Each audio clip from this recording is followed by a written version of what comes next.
Good evening, high school football fans. Welcome to Between the Lines, which is hosted by me, exclusively by me, Pepman Matt Morrow. This is your show. This is a deep dive into high school football in the Charlotte metro area. You can expect games analysis, team shout outs, top team discussion, Petman's players, and much more coming on this show this year. What this is on Football Focus Weekly, we don't have a chance to get deeper into our football teams that we cover here in the Charlotte metro area. We've kind of developed a template where we talk about the best games of the week. We give you a little preview of each of those games. We'll do some analysis. We'll talk about some players. Might have some topic discussion. We'll analyze, the rankings that I do. And then that's the show. We just don't have much more time to talk about more teams and more players. And one of the things that, being out and about over the past 2 weeks covering scrimmages and covering other games, people say, well, why don't you talk about us? Why don't you talk about us? We're doing things here. We're doing things there. And when you look at the Charlotte metro area, there's a ton of football teams and a ton of football players.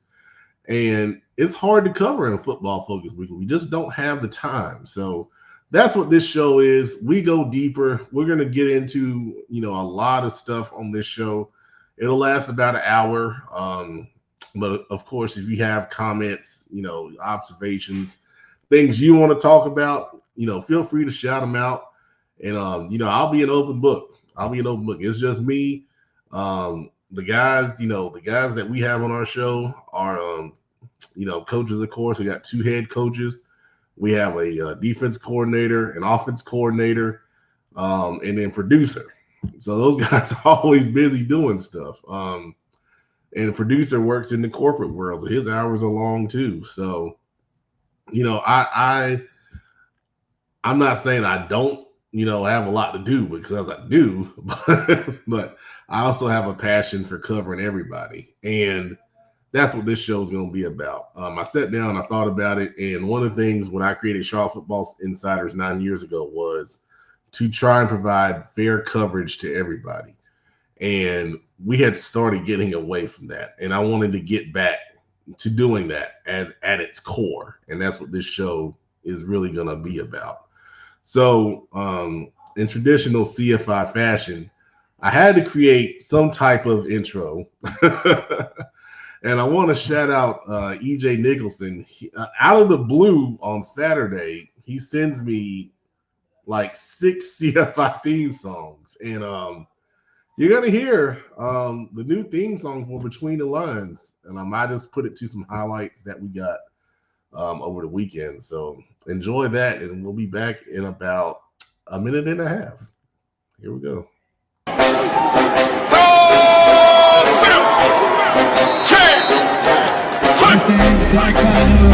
You see him, man? CFI. We on it all night. CFI. We on it all night. CFI. We on it all night. CFI. We on it all night. Touchdown! Highlights and rankings. They cover the toughest there in America. Charlotte football insiders. You can find them on Facebook, Instagram, and Twitter. Or you can catch them on that podcast.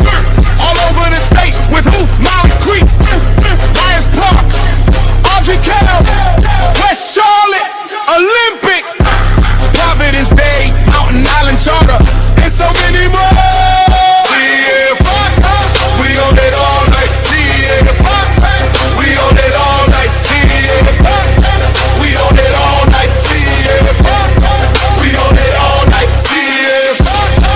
We on it all night, CFI. We on it all night, CFI. We on it all night, CFI. We on it all night.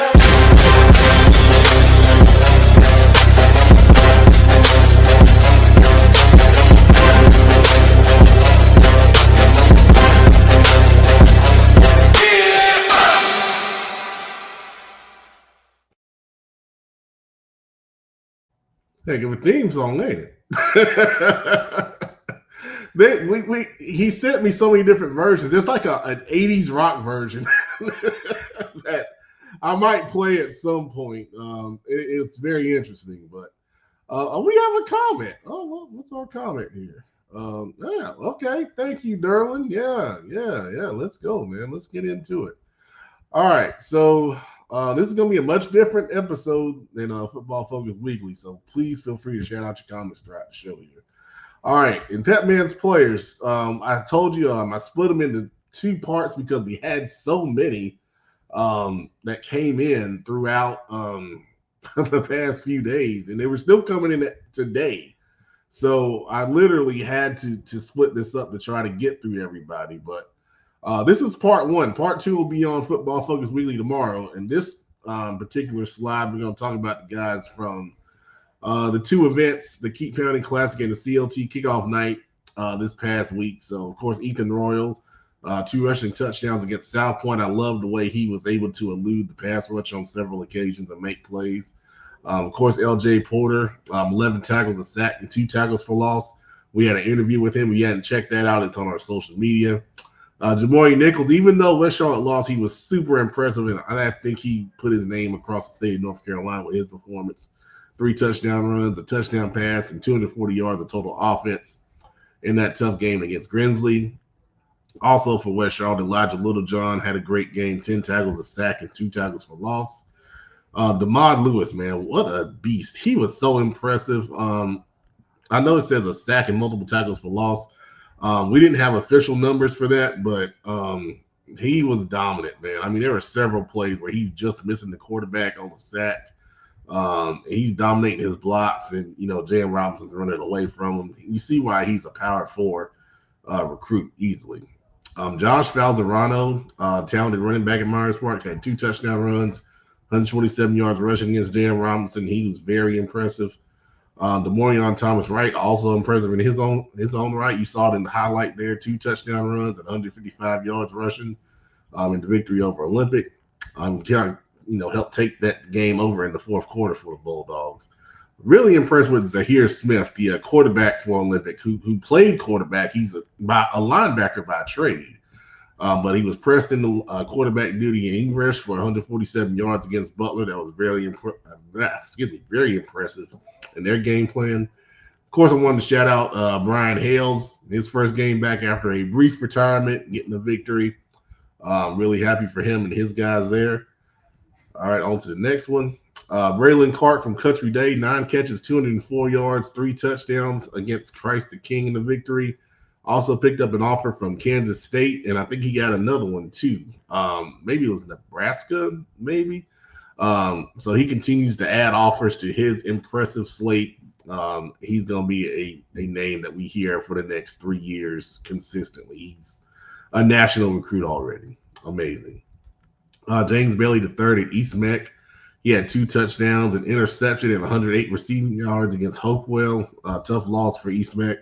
But he's a heck of a player as well. As always, it's consistent with him throughout the years. Chris Worcester from Stuart Kramer had 6 tackles, 2 pass breakups, an interception, and a fumble recovery.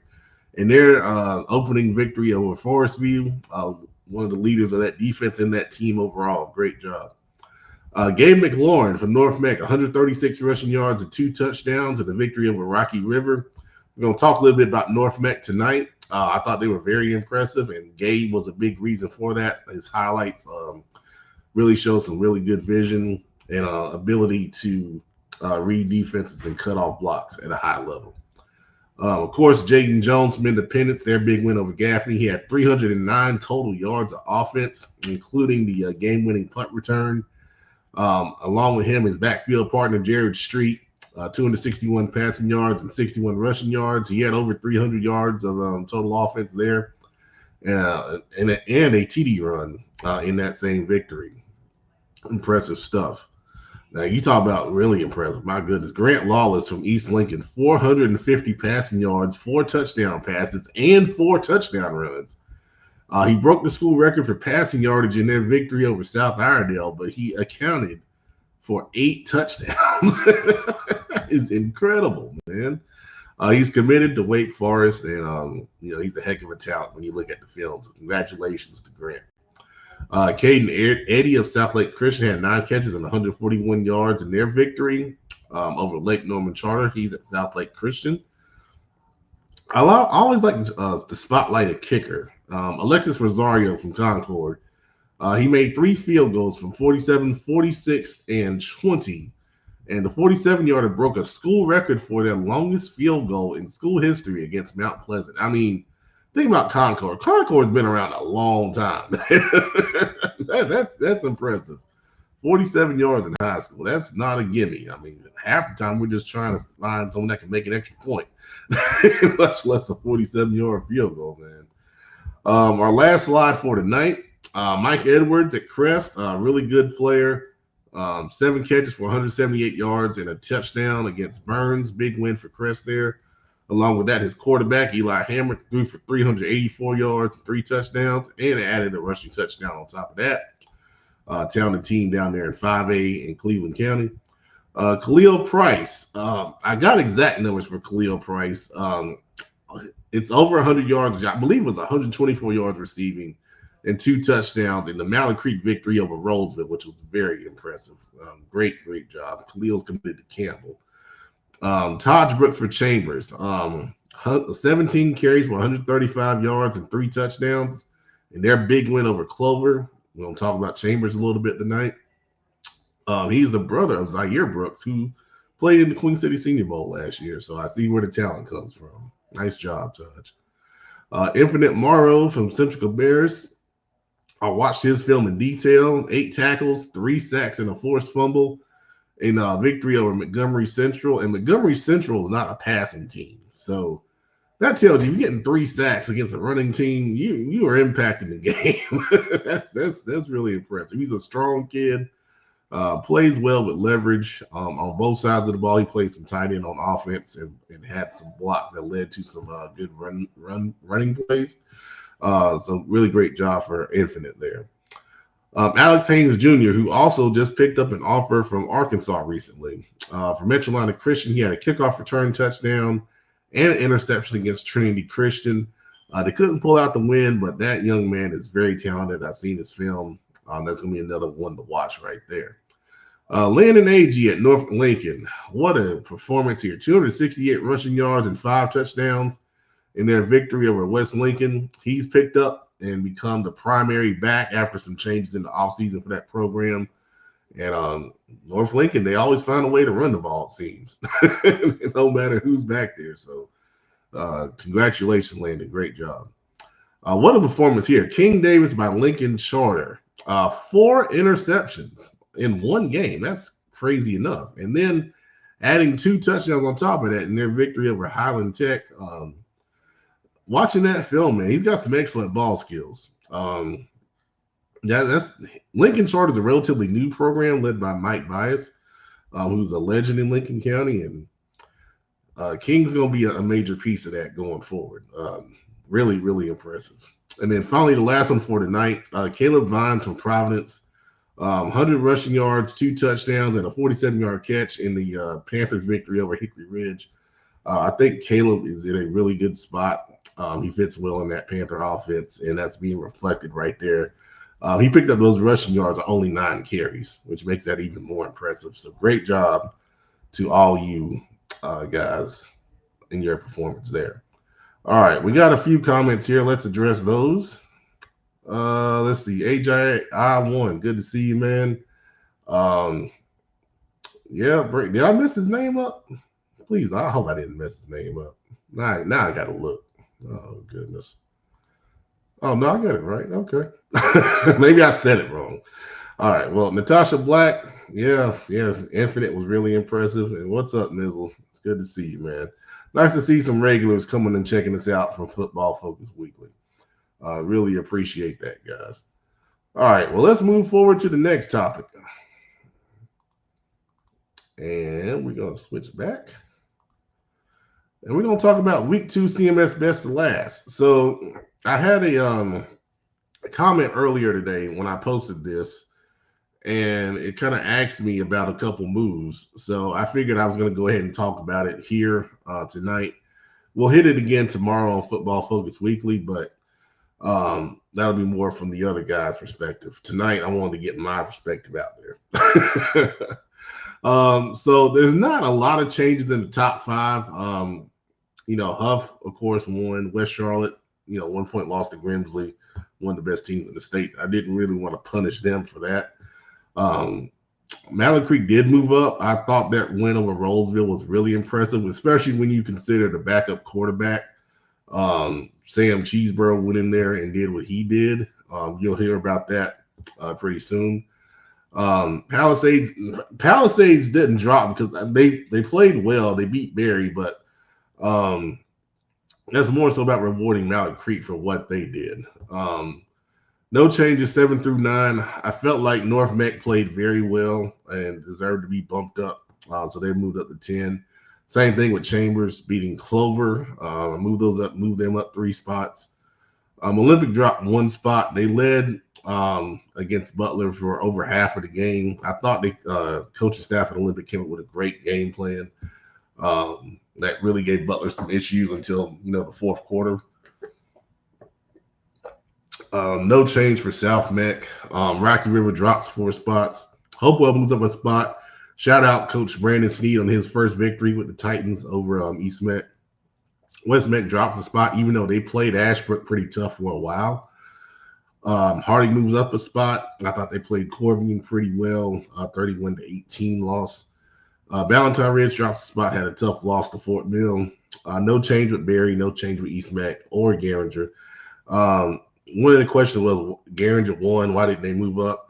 The way I look at this ranking is kind of like a power poll. So if there's a team ranked ahead of another team, I think if those teams played head to head, the team ranked ahead of them would win the game. So right now, I don't think Garinger would beat anyone else in CMS. That's why I didn't move them up because of the victory. But this changes week to week. That's why we do it week to week. And if, they continue to show, what they showed last Friday, which was very impressive, they will definitely move up. We got a few comments here. Let's see here. Mizzle, just shoot me a message, man. Just shoot me a message. I'll give you the access. However you want me to shoot me a message. We'll get you all here now. Ain't no problem. Antonio Broom says he likes multiple nights a week. Well, let me tell you something. I just had a talk with my wife, and she's not a fan. So I'm glad you like it because, yeah, but we're okay. We're okay. What's up, Brandon? Good to see you, man. Congratulations on the win. Big win for Mount Pleasant over Concord. Comeback victory at that. So appreciate you watching, man. But yeah, so that's my thoughts about the CMS Best of Last. I started this, many years ago, even before CFI started, back when I was at Carolina Varsity. And I wanted to keep it going just because, it's a way for us to talk about Charlotte Mecklenburg schools just by itself. The Charlotte area has grown so much, and our metro area is huge, and it's hard, to talk about everybody. And like I said in the open of the show, that's why this show is existing, because I want to talk about more schools. I want to talk about more kids, more programs and coaches and what they're doing. And then on the Wednesday show, we don't get the chance to do that because we're covering such a big area. So yeah. If you have, any thoughts about the Best of Last, feel free to shoot me a message or make a comment. I'm always glad to understand, talk about that. And I'm glad you understand. I'm glad you understand. Just a quick offshoot. I've always tried to kind of look for a networking group of professionals amongst us as men. So if anyone knows a group like that, let me know, because I think that we can all help each other throughout this thing called life. So anyway, that's just a brief aside. All right, let's move on to the next one here. All right, so this is a new thing that I'm doing for this show only. We're going to talk about the top teams in the 8A, 7A, and 6A classifications. a lot of people don't know exactly how the classifications break down. If you're watching this show, you may have an idea, but excuse me, within Charlotte, there's those three main classifications. Now we could expand it out, to 5A because there's some Cleveland County teams in 5A, like Crest, for example, who are definitely in the tops there. So I wanted to start out with the 8A, 7A, and 6A, and then if we have enough, kind of push for it, we can go a little bit deeper with that. But as I said, the top 8A teams in the Charlotte area, Huff, of course, then went over South Point. And as I said, in Pepman's players, Ethan Royal was the key player. Um, I really like, how he's able to escape the pocket and get out of trouble. That really saved, them some big losses because South Point in South Carolina is a really good team, and they're going to win their fair share of games down there. They may even win a state championship. They were really that good. I haven't seen Huff, held down on offense like that in a very long time. And kudos to them. But Ethan's big pass to Tyron Evans, in that final drive in the fourth quarter was what set up the touchdown run. And on that play, Tyron got a little separation, and he was able to hit him in stride and get that ball down to the 1 yard line. So special player, man, special player. For West Charlotte, of course, I talked about Jamori Nichols. I think they're still a top 8A team for sure. They've got a game against Monroe that, Monroe is really good, but I'd hate to be Monroe this week. You always want to play a top team when they're coming off a win. When a top team's coming off a loss, they are refocused, they are fired up, and they're ready to get back out there and make a statement. And I think that's what you're going to see from the Lions this week. That's just my gut feeling. I don't know anything, but that's my gut feeling. For Mallard Creek, impressive win over Rollsville that kind of sent some shockwaves through the state. Not necessarily because Mallard Creek won, because they are projected to be a good team, but the way they won against Rollsville, and they did it with the backup quarterback, Sam Cheeseborough, who played at West Meck last year, and came in the game after that injury happened to Perry Justice, their starting quarterback. And he threw for over, I think it was 221 yards and 2 touchdowns. And he had a big, long run to go with that as well. And when I looked at the film, I mean, I told somebody earlier today, he looked like Joe Montana. I mean, it was impressive. Like, he was, dropping, had good technique, getting the ball out on time, putting it on the money. I mean, it was really impressive. So I got to shout him out, man, because, the dude, and especially against Rollsville. That Rollsville's not just some, random team out here. They're a top team in the state, and he just went in there with confidence and knocked it out the park. And yeah, that was great. And then Khalil Price, that we talked about earlier, he was really impressive as well, man.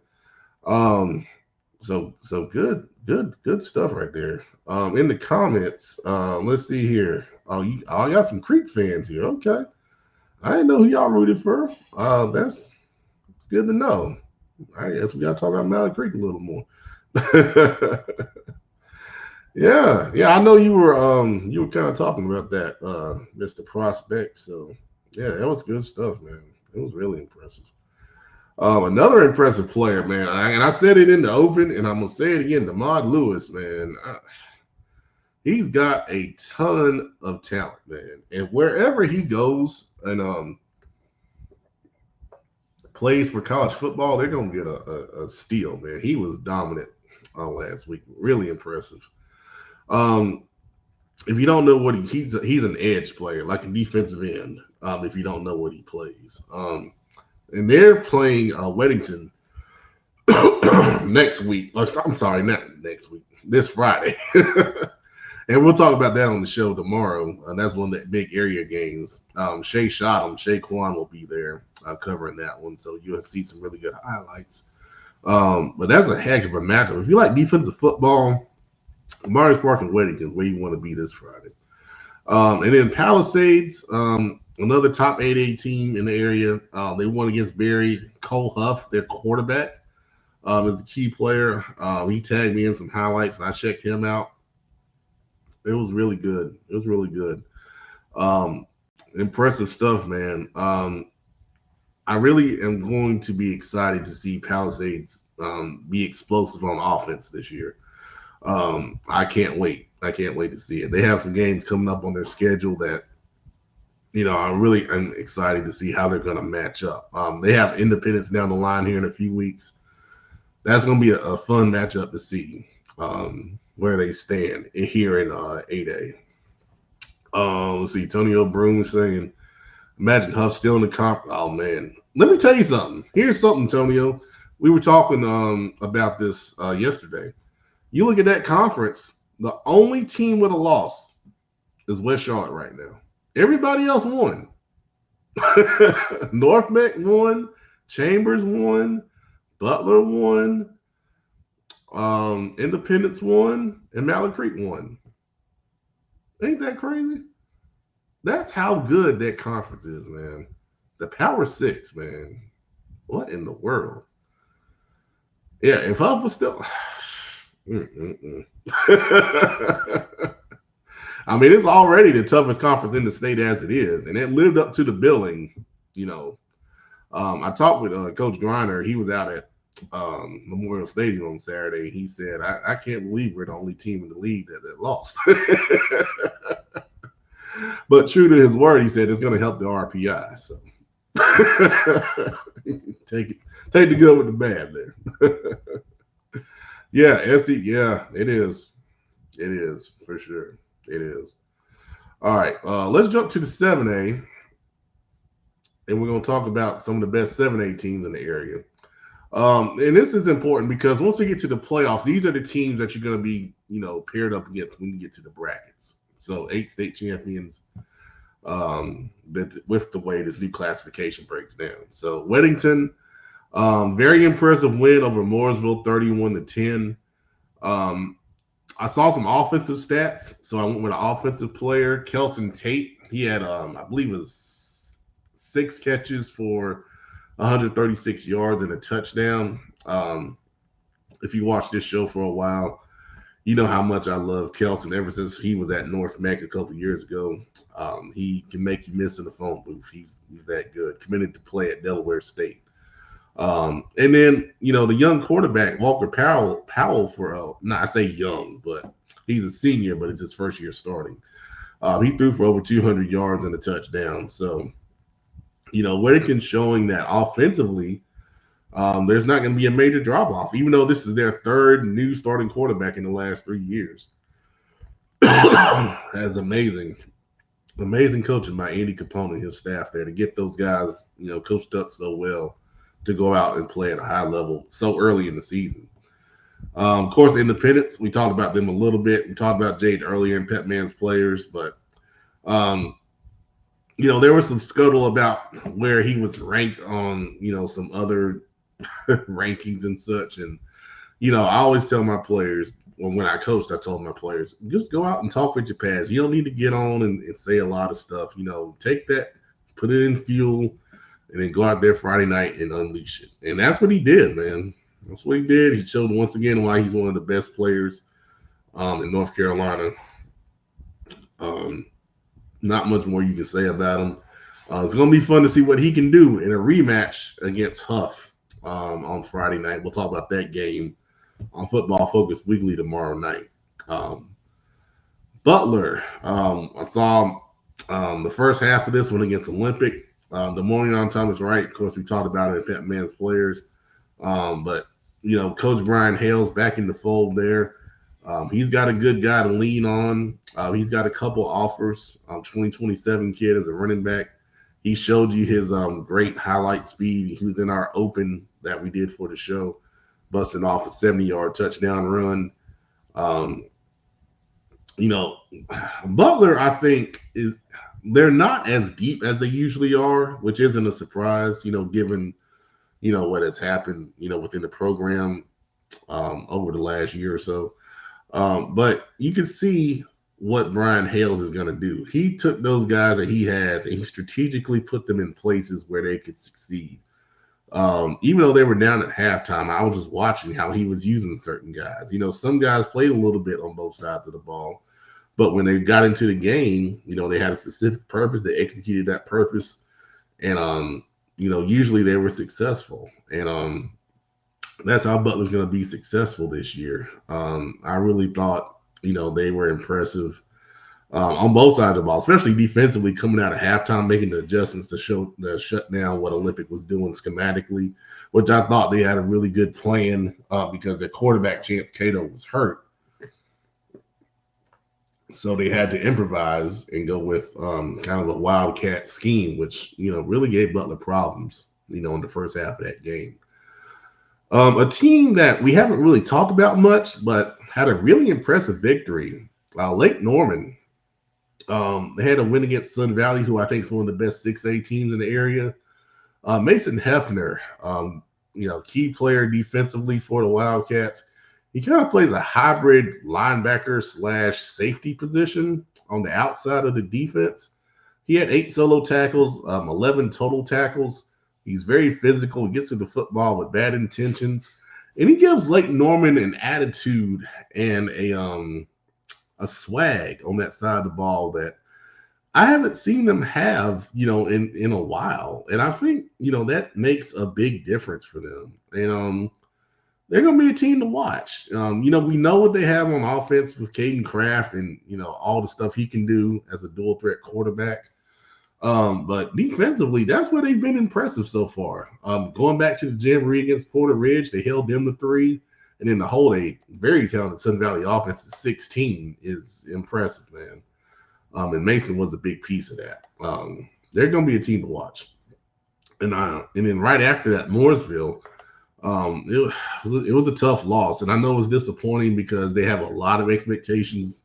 They had a lot of, new players coming into the program, and to go down to Weddington and really, really struggle, for the vast majority of that game. Brody Norman, he's the guy. He's the key guy that needs to play well for them to be successful and get to where they want to go this season. They've got a game we're going to talk about here in a little bit. They're going to play Sun Valley. One of those teams is going to be 0-2, and that's going to be tough. When you're expected to be a top team in your classification, with the potential to go 0-2 at the start, which I'm sure neither team would expect. Excuse me. Given what the expectations were coming into the season, you're gonna have to handle a lot of strife and a lot of pressure, and that's gonna happen on Friday night for those teams when they match up. All right. In the comments, Nick Rankin saying Palisades held Berry to under 100 yards. Oh wow, impressive, man. Good stuff. Ricky Clark, yeah, absolutely.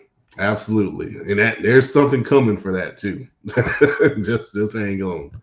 But I totally agree with you. Mason's a gem. Yeah.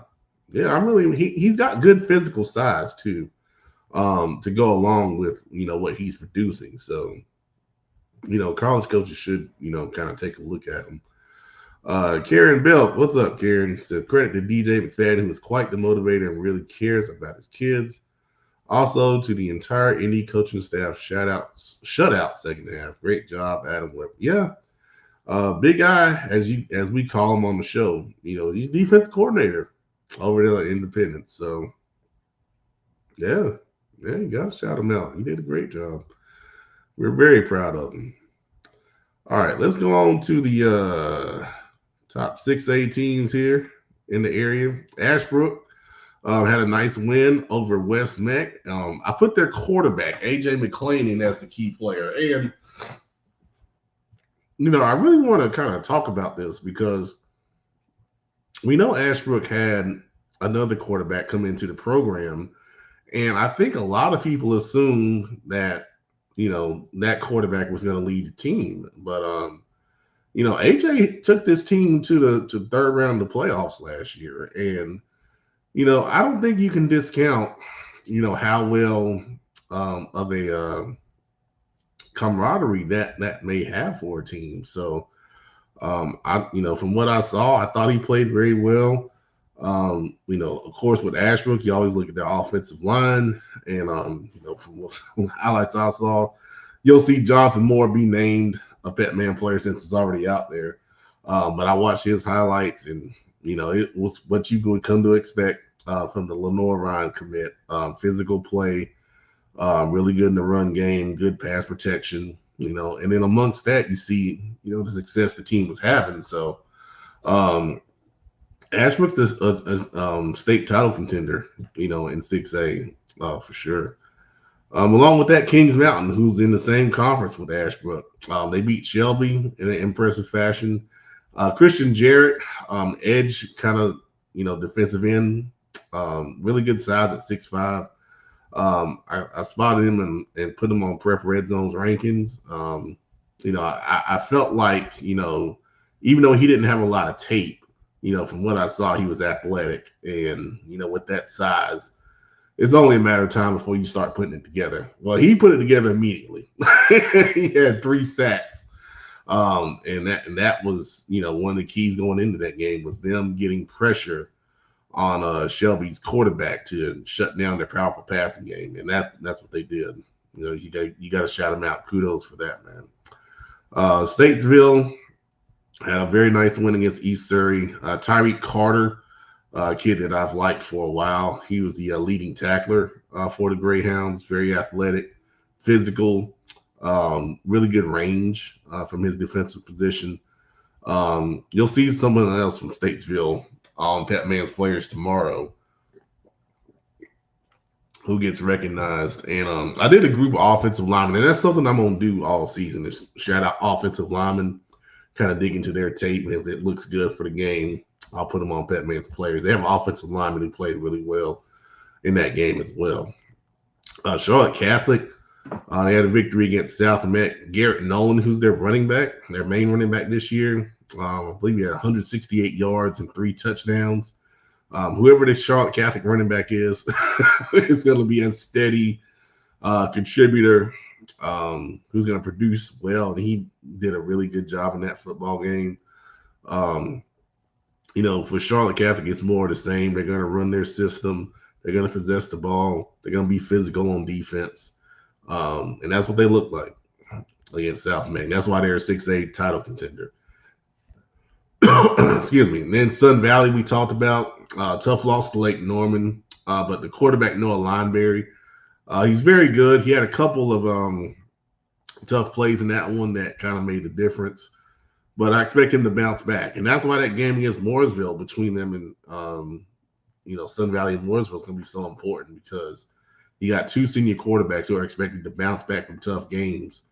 And one of those teams is going to be 0-2. And it's hard to believe, because I think they're both, title contenders in their classification. Let's see here. Yeah. Riley Hicks, the receiver at Ashbrook, I thought he played well as well. So Joe's telling me both quarterbacks at Ashbrook threw a touchdown, and then both transfer wide receivers caught touchdown passes, 3 interceptions for Ashbrook defense as well. All right, solid performance, good deal. And then for Jarrett, we talked about Kings Mountain 3 sacks, the forced fumble, and the safety. Man, that's good stuff right there. Big Eye, what's up, man? Good to see you. Oh, man. Yeah, Memphis Barb at Lake Norman. He's a really good linebacker. I had him as a top 5 linebacker in Iredell County in the offseason. He had a good game as well. I believe he had like 8 tackles, tackle for loss, and there was a couple other stats there. But he had a good game as well. So that's a good call right there. Adam? Yeah, go back. I'll tell you why. I'll tell you why we're doing this. Why I'm doing it. Slick DeVille, greetings from the 910. What's up, man? Who's your team, Slick? 910, yeah. Let me know. Good to see you, man. This show's a little bit more Charlotte-based, but, if you got, someone in the 910 that needs some love, man, let me know. We'll get them some love. All right. We'll move on to the next topic here on Between the Lines, and this is the shout-out segment. And this is where I'm going to shout out teams who played great last week. Oh, y'all bear with me. I'm trying to keep my voice together. All right. So, like I said earlier, North Mech, I thought was really impressive in their victory over Rocky River. I mean, really impressive. You go back, if you go and watch the film, like their offensive line is blowing them off the ball, man. And the running back Gabe McLaurin, who was a Pepman player, his vision, in finding the holes and getting to the second and third levels without being touched, it was strong. And then defensively, they played very well as well. I mean, they were getting pressure on the quarterback, playing sticky coverage, forcing turnovers. I mean, it was impressive. East Rowan, up here in Granite Quarry, near where I live, East Rowan broke a long losing streak. They defeated Wheatmore, which may not sound like much, but East Rowan has been down for a while, to put it mildly. And for them to go 1-0, man, it means a lot. And they did it by running the ball, playing solid defense, and they're showing that football in Rowan County is going to be better this year as a whole. And we're going to talk about another team here, as you see on the slide here in just a minute. Shout out Fort Mill. They were really impressive. I thought Valentine Ridge was really improved when I saw them in the Jamboree. And then Fort Mill went out there and beat them 52-6. And if you guys follow area football, you guys know Fort Mill has struggled for a while. So that one really caught my eye. I was really, really surprised on both ends of the spectrum there. South Point, they beat a really good Hickory program, 27-25 in a good football game last Friday. They're going to be another contender there in their classification. That conference out in Gaston and Cleveland County, the Big South. We talk about the MEC Power 6 here in Charlotte, but the Big South is probably one of the best conferences in the state also. There's some good football over there. Chambers, once again, Coach Ricky Clark, shouted him out earlier, but I really thought that win was really impressive. Clover is a good team in South Carolina. I think they're an 8-9 win team typically, and for them to come back and get that victory, because I was told they were down by 2 touchdowns, and then they came back and won that game. Was really, really strong. Todd Brooks, like we talked about, running the football, 3 touchdowns, 135 yards rushing. Chambers is, over the years, Chambers has always had talent. Always. No matter who the coach was or what the status of the program might be. They always had talent. And, for Captain Munlin to get his first win, shout out to him too. Excuse me. Once again in West Rowan, Rowan County, like I said, is playing a lot better football in general this year. West Rowan rushed for nearly 400 yards in their victory over North Rowan. I believe that score was 39-20. And I think they had 2 backs go over 100 yards. And a lot of people are talking about West Rowan as being back. And they were at the media day. And, Coach Kraft, the head coach, really good guy. He said, we're just going to take it one game at a time, the coach speak kind of stuff. But there was a quiet confidence in those guys. And, I met left tackle Max Kalinowski, big dude. He helped lead that charge up front. And you guys know when West Rowan was good, they ran the football. So it might be something to this. It really might be. And of course, we got to shout out Guernsey. They broke their big long losing streak. 36-6 victory over Winston-Salem Prep. Coach Jupiter Wilson and those guys doing a great job getting in the win column, hoping they can build on it this week when they go play Lake Norman Charter. Hopewell, Coach Brandon Steed's first ever victory over East Met. Great job of those guys. That score was 22-15. I saw some highlights of that on Instagram. I really love that teams are, really getting their own videographers and doing their own kind of highlight stuff. That helps highlight, the team and the school and the players and all that. Because to that point, I don't have time on Football Focus Weekly to talk about all these guys. And when you see the big games that we had with the Kickoff Classic and the CLT Kickoff Night and all that, you see all the main, videographers going out and checking those games out. And then there's nobody at the other games. So, I'm glad teams are doing that so people can see what the other programs are doing and keep up. Mount Pleasant, I kind of alluded to it when Mr. Bevel Aqua was on the show with a comment, but they came back, had a nice victory over Concord, 27-16. Getting off to a good start at 1-0 there. So good job to all those teams that played great last week. Hope they're able to keep it going this week for sure. 2 comments here. Trayvon Gaither. Oh, you're talking to Adam. Okay.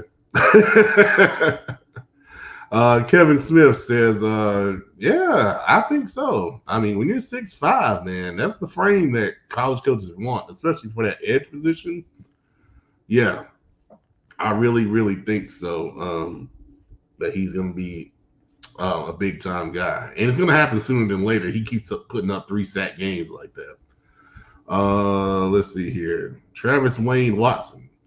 Myers Park shocked me how bad they beat JM. Well, I'll say the margin might have been a little bit of a shock, but J.M. Robinson is kind of in a reloading situation. They lost a lot of talented seniors to graduation, obviously.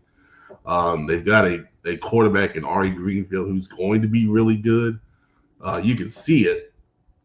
But, J.M. Robinson just didn't have enough for now Myers Park is really good. Let's not discredit them. They've got some good top-end talent on that team. I talked about DeMond Lewis, but I didn't mention Josh Hines, safety committed to Charlotte. Cam Portis, the corner who's committed to Miami. Orlando Brown, who's got an offer from Syracuse. Their middle linebacker, Hank Thrasher, who's very good, underrated. He had a pick 6 in that game. Really did a good job shutting down the run game. Brody Keefe, who had a head tap catch for a touchdown you've probably seen on social media, committed to Duke. Chaz Portis, Cam's brother, receiver, had the opening kickoff return for a touchdown, committed to Delaware State. So don't discredit Myers Park. They are a dang on good team, man. They are really good. I mean, really, really good. All right. Let's move on to the next one here. Now this is the deep dive. What this is this segment is about games to watch in the Charlotte area. And this is kind of under the top games. So the top game, well, what we call the top games, we'll talk about tomorrow on Football Focus Weekly. But these games, we typically don't have time for on Football Focus Weekly. So I want to talk about them here tonight. So Rocky River at Cox Mill. This is a bounce-back game for both teams. Both teams had some disappointing losses last week. Rocky River lost to North Meck. Cox Mill lost to Marvin Ridge. So one of these teams is going to go 1-1 the season and feel a lot better about themselves on Friday after it's over. The other one at 0-2 will still have some things to work on. South Iredale against North Meck. This is the Battle of the Vikings. That's the mascot for both teams. But if North Meck can get this one, they can go to 2-0. And if you start looking at their schedule, they have a favorable setup where they could start 5-0 conceivably with the games that they have lined up after this South Iredale game. South Iredale gave up 60 to East Lincoln last week, but they scored 35. So it's a bit of a shootout game. So it'll be interesting to see if South Iredale can slow North Meck down a little bit better than Rocky River did last week. And if they are able to do so, South Iredale has proven capable that they can score. So this is a sneaky big game here, especially for North Meck, because they can get off to a really good start if they get this one. Sun Valley and Mooresville. Like I said, a little bit earlier, this is another bounce back game. I think both of these guys are state title contenders in their respective classifications. Sun Valley in 6A, Mooresville in 7A. Um, Mooresville has an advantage of being at home, but Sun Valley is a really experienced team, a really good quarterback, good skilled guys. Um, they're going to be ready to go. Mooresville, I'm sure they'll be ready as well. They got to refocus, figure out, kind of what went wrong offensively. Playing Weddington, a lot of things that go wrong offensively, as well as they're coached on defense. So, I'm going to be watching that game closely because whoever goes 0-2 is going to start really feeling some pressure to try and get it going. And depending on how their schedules are set up, Sun Valley in the Union County League is, it's not going to be easy in Union County. Every game's a struggle down there. So you want to try to start stacking some wins here in the non-conference if you can, for sure. Porter Ridge and Ardrey Kell, I think this should have a pretty good crowd. Both of these schools are not too far away from each other. Down in the Ballantyne area and then right across the border in Union County. Ardrey Kell picked up a win over Cuthbertson last week, 27-13. And then Porter Ridge defeated A.L. Brown 31-21. I don't do predictions anymore because, I talked about it last week. We had some really, I won't say scary, but just, people being people. It didn't happen to me, but happened to one of our guys, after they made a prediction, a little while ago. And then people were just getting very aggressive about it. And, I just don't want to, create that situation anymore. Not for us anyway. I might do something on my own. I hadn't decided yet, but this would be a really good kind of prediction game because I think both of these teams are well coached. They have talented guys in key positions. And I think it's a good matchup. It's a good matchup schematically as well. Butler at Corvian. I think this is a step up in class for Corvian. They played Harding last week. They beat Harding 31-18. But I think that shows, Harding's improvement more so than Corvian, not playing well, based on the film that I saw anyway. It's a short week for Butler. They played Saturday night late. So Corvian has a extra day of preparation on them.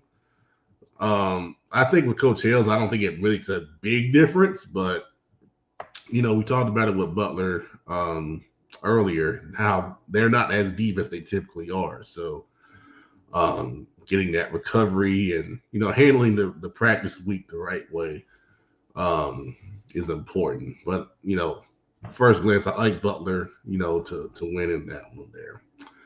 Harding and East Meck. Both teams had some tough losses.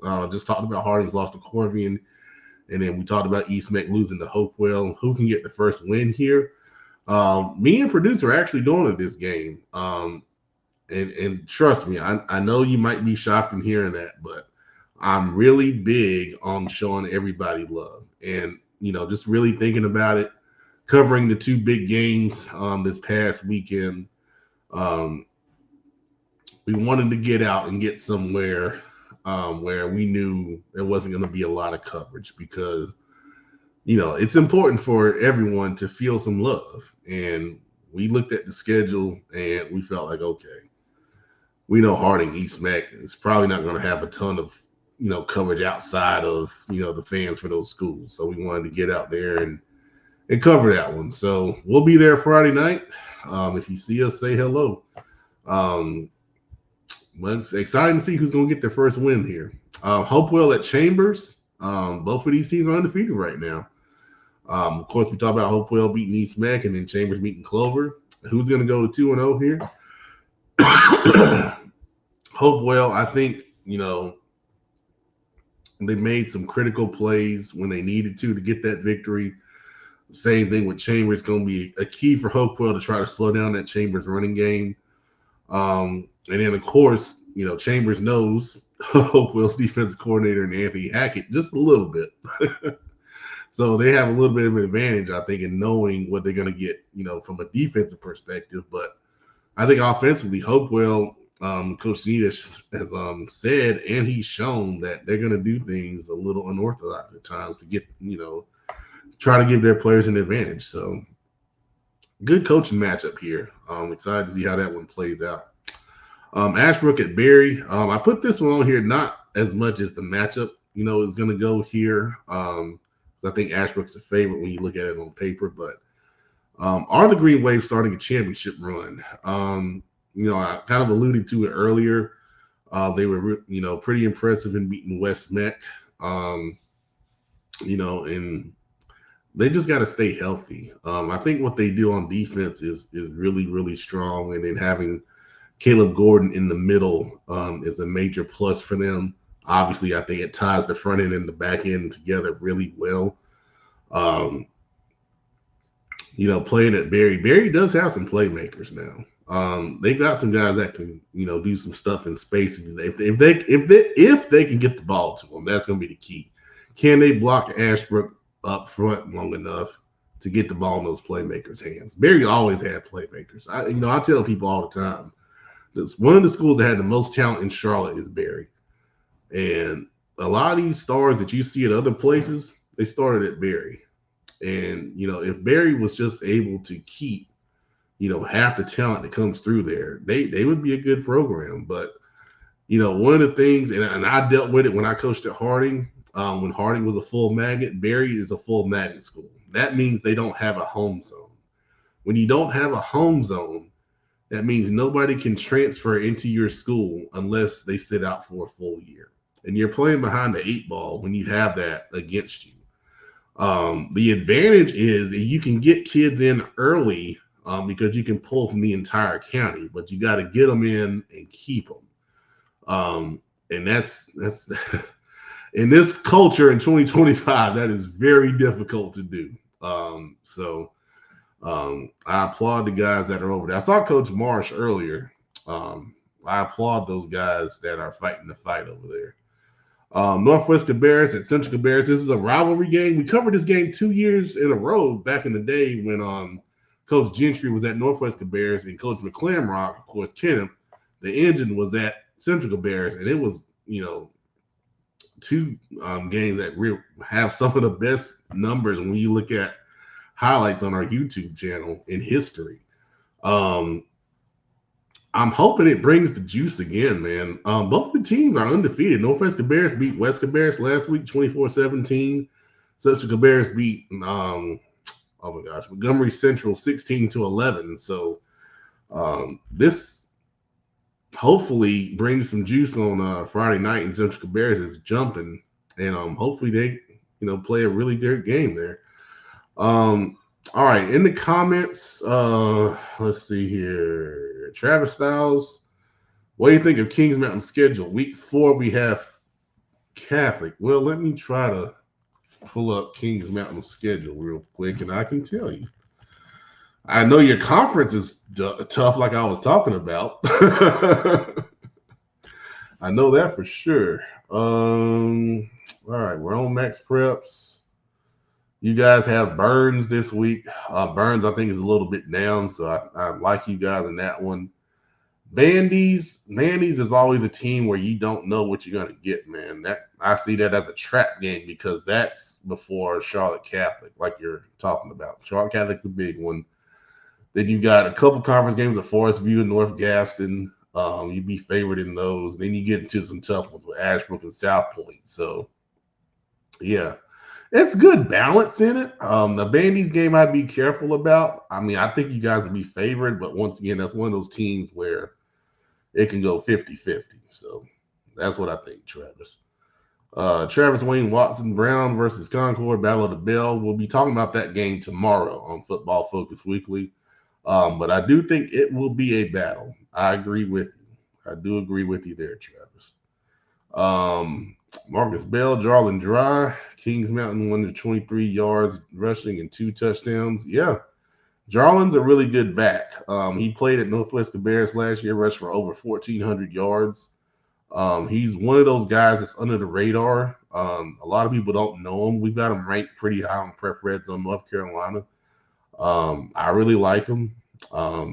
He had an offer to Charlotte last year with the previous staff. I don't know if he was re-offered or not, but he's a college level back.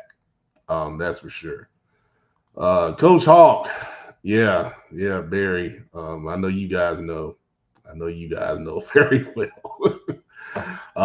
Those guys are fighting the good fight over there, man. They really are. Chris Worster, Stuart Kramer is a major sleeper. Well, I shouted you out, Chris. You were a Pepman player. So when this is over, you can go back and hear what I said about you. But I think Stuart Kramer is much improved. I said as much in the Gaston County preview before the season started. So I expect you guys to continue to play well, man. I know you'll help lead, those guys to have another strong game this week for sure. All right, let's move on here. We're near the end of the show. But I did want to mention right quick, the Queen City Senior Bowl registration is going to open up on Labor Day, Monday, September 1st. All players, and I say all players, I mean seniors, only seniors, because it's a Senior Bowl. You must apply to be considered for selection for the game, okay? The eligible counties, meaning these are the counties that we will take somebody from, most likely. It's a little different this year. We're going Mecklenburg, Cabarrus, Union, Gaston, Cleveland, Iredell, and Rowan. So if you play in those counties and you're a senior, you can apply to be considered for selection for the Queen City Senior Bowl. However, the Queen City Senior Bowl does reserve the right to allow schools outside of those counties to participate on a case-by-case basis. And when that happens is typically if we have a position that's lacking, and it's been all over the board in the past, okay? So we've had guys from Lincoln County before. We've had guys from Stanley County before, okay? Now, the reason why it's limited is because we don't provide housing, okay? So you have to be able to drive to practice and back home every day for bowl week, okay? That's why it's limited in who can attend and get to practice safely, okay? We don't want kids trying to drive an hour and a half, 2 hours to try to get to practice and then back home and, all that stuff. We had, unfortunately, we had a kid get into an accident one year trying to get to practice, in traffic in Charlotte, and, it's tough. So that's why it's limited, okay? For this year, if you are a head football coach in one of those counties and you're interested in coaching, please contact me. Let me know. We build the staff out with head coaches. It's one way to, for coaches to get recognized and, appreciated for what they do. You get free gear and, all that good stuff. So just wanted to share that out. I'll be posting a link on Monday out on social media where players can apply for the Queen City Senior Bowl. So that will stay open for a while. I know some other all-star games will make selections mid-September, but we typically will kind of run it through October. So you have plenty of time, okay? But just make sure you get it done, because once again, if you don't fill it out, and it's not long, it takes 30 seconds, okay? It's basic information. If you don't fill it out, you can't be picked, okay? And the reason for that is we want to make sure you want to be in the game. A lot of all-star games will just pick guys and then, they're going through replacement players and all that stuff. If you want to play in the game, it takes 30 seconds, fill it out, and then you'll be considered for selection. All right. That simple. Okay. All right. Well, that is Between the Lines. I'm the Pepman Matt Morrow. I appreciate everybody watching, and we'll be here on Tuesday nights. Good show. Appreciate the comments. We'll see you tomorrow on Football Focus Weekly. Have a good night. Oh, and well, let me play the intro again in case you missed it. because it is a new theme song. So I'll play the intro and then we'll end the show.